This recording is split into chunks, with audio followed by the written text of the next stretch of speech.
No caso de eu contratar uma construtora para construir a minha casa, quais são os principais pontos que eu preciso ficar mais atenta? Sou totalmente leiga, tenho receio de não conseguir supervisionar. Pessoal, essa daqui também é maravilhosa. Vamos lá. Eu até comecei a comentar, né? Então, ó, quais são os principais pontos que você deve se atentar para a construtora que vai fazer? Primeira coisa,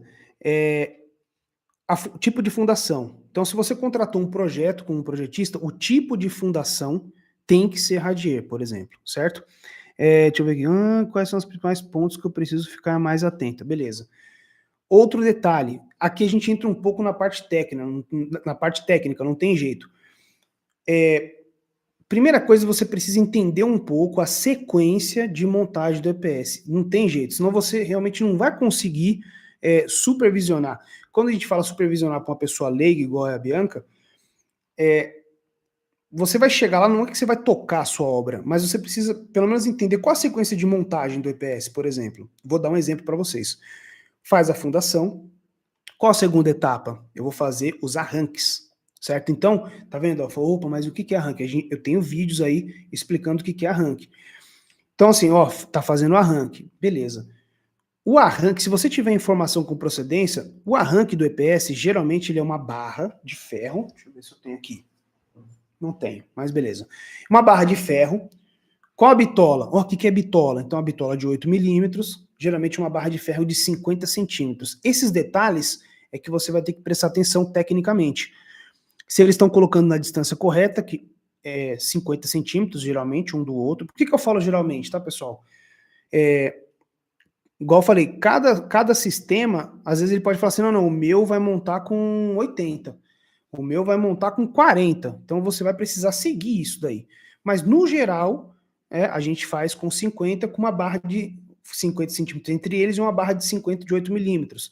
Fixada como? Não precisa colar, é só na marretada, fura e dá uma marretada. Tá vendo quanta informação tem só nessa passagem da fundação para o início da montagem do painel? Tá? Então, o que eu posso dizer? O que você tem que fazer? Reúna informações da sequência de montagem do painel, beleza? Essa é a primeira coisa, para você poder ficar atenta. Porque você sabendo essa sequência de montagem, você vai ver se a empresa realmente tem o know-how para fazer a montagem da sua casa. Se começar a montar, um exemplo, geralmente a gente sai com o painel de canto, você sai montando ele de canto, porque ele vai fixando melhor, existe uma série de coisas. O cara chega lá, começa a montar no meio, você já vai falar, opa, tem uma coisa errada. Então entende que a sua maior defesa é você ter o conhecimento mais aprofundado possível do sistema, beleza? Outra coisa que você pode se atentar, eu comentei lá também. O cara fala assim para você, não, eu vou montar sua casa em 3 dias. Né? Ó, isso são prazos um pouco esquisitos. Não se preocupa não que todas as minhas obras eu concreto a laje antes de fazer o reboco. Então, ó, outra dica que você pode ficar de olho, isso não existe. Começou a ver essa movimentação? Outra dica.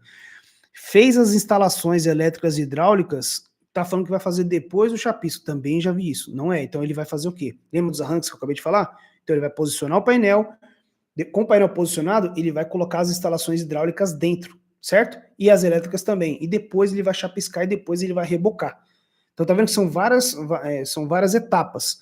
Então eu diria que você tem que prestar atenção se eles não estão queimando ou deixando de fazer alguma etapa, beleza?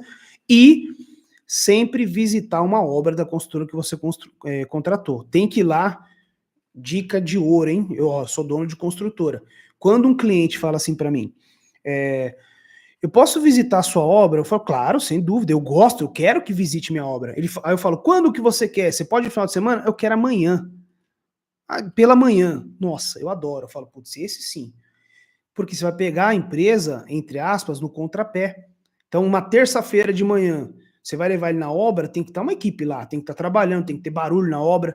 Então, você vai ficar atento a isso. Então, vai lá, visita a obra primeiro, beleza? E aí, depois você, antes de fechar o contrato, e aí, na hora que você fechar, você vai seguir algumas dicas que eu passei para você, tá bom? Então, olha só, Jornada da Casa Isopor saindo do zero. Vai acontecer do dia 23/9 ao dia 27/9. É uma semana com 3 lives. Aí nessas lives eu vou trazer conteúdos, beleza? Então eu vou ensinar, o que que eu vou ensinar? Construir casa de isopor com segurança, na metade do tempo e economizar os 30%, tá vendo? É o tripé que eu venho explicando desde o início da live, beleza? Como? Eu vou te ensinar o passo a passo para você entender como chegar nesse resultado de fazer ela segura na metade do tempo e economizar os 30%, mesmo você nunca tendo pisado numa obra, beleza? Então, ó, jornada da casa de isopor saindo do zero, fechou?